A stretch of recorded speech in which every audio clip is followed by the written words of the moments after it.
ವಿನಯ ಬೇಕು ವ್ಯಕ್ತಿಗೆ. ವಿನಯ ಏನನ್ನೆಲ್ಲ ತಂದು ಕೊಡುತ್ತೆ.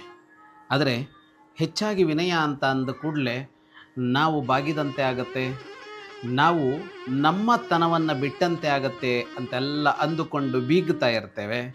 ಬೀಗೋದಲ್ಲ, ಬಾಗಬೇಕು. ಬಾಗಿದರೆ ಏನಾಗತ್ತೆ? ಇಲ್ಲೊಬ್ಬ ಪ್ರಜ್ಞೆ ಹೇಳ್ತಾನೆ ಕೇಳಿ.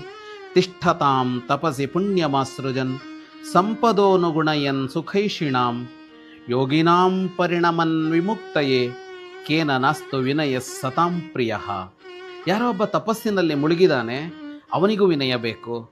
ಅದೇನು ಮಾಡುತ್ತೆ ಅಂದರೆ, ವಿನಯ ಅವನಿಗೆ ಪುಣ್ಯವನ್ನು ತಂದುಕೊಡುತ್ತೆ, ಅದು ತಪಸ್ಸಿಗೆ ಸಹಾಯಕವಾಗತ್ತೆ. ಇನ್ನು ಲೌಕಿಕವಾದ ಆಸೆ ಆಕಾಂಕ್ಷೆಗಳನ್ನು ಈಡೇರಿಸಿಕೊಂಡು ಬದುಕಬೇಕು ಅಂತಂದರೆ ಅವನಿಗೂ ವಿನಯ ಬೇಕು. ಯಾಕೆ ಅಂದರೆ ಅದು ಅವನು ಸುಖ ಪಡೋದಕ್ಕೆ ಬೇಕಾದ ಸಂಪತ್ತು ಸಿಗುವಂತೆ ಮಾಡಿಕೊಡುತ್ತೆ. ಎಲ್ಲ ಬಿಟ್ಟ ಯೋಗಿ, ಮೋಕ್ಷವೊಂದನ್ನೇ ಬಯಸ್ತಾ ಇರುವ ಯೋಗಿ ಆದರೂ ಕೂಡ ಅವನಿಗೆ ವಿನಯ ಬೇಕು. ಯಾಕೆ ಅಂದರೆ ಅವನನ್ನು ಅದು ಮುಕ್ತಿಯೆಡೆಗೆ ತಲುಪಿಸತ್ತೆ ಅಂತ ಇವನು ಹೇಳ್ತಾನೆ. ಹಾಗಾಗಿ ವಿನಯ ಯಾರಿಗೆ ಬೇಡ, ವಿನಯ ಯಾರಿಗೆ ಇಷ್ಟವಾಗೋದಿಲ್ಲ ಅಂತ. ವಿನಯ ಅಂತ ಅಂದರೆ ಅಹಂಕಾರವಿಲ್ಲದ ಒಂದು ಸ್ಥಿತಿ ಮತ್ತು ವರ್ತನೆ ಅನ್ನೋದು ಒಂದು ಅರ್ಥ ಆದರೆ, ವಿವೇಕ ಅನ್ನುವ ಅರ್ಥ ಕೂಡ ಇದೆ.